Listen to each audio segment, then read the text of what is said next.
Un choc violent, un avion de ligne et un hélicoptère militaire sont entrés en collision hier soir au-dessus de Washington. Les deux appareils sont tombés dans l'eau du Potomac.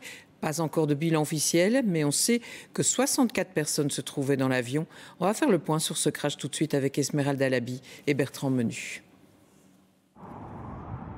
L'image ne laisse planer aucun doute. L'avion de ligne est entré en collision avec un hélicoptère militaire la nuit dernière. Le vol régional de la compagnie PSA Airlines transportait 60 passagers. Il devait atterrir à l'aéroport Ronald Reagan.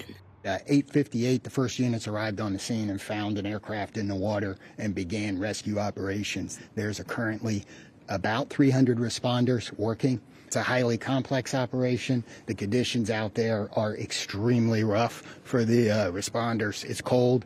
They're dealing with relatively windy conditions. Wind is hard out on the river. Les opérations de recherche et de sauvetage sont menées par la police et les pompiers. Des hélicoptères survolent le fleuve, balayant les eaux avec des faisceaux lumineux dans l'espoir de retrouver des survivants. Mais les chances de survie des passagers dans les eaux glaciales du Potomac sont limitées. Firstly, we've got an aircraft that is involved in an explosion, a mid-air collision. There was an explosion, a fireball, at 350 feet above the water. So it plummets down.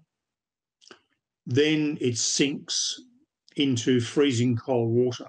We are actively working with local, state, and federal authorities on emergency response efforts, and the American Airlines Care Team has been activated to assist our passengers and their families.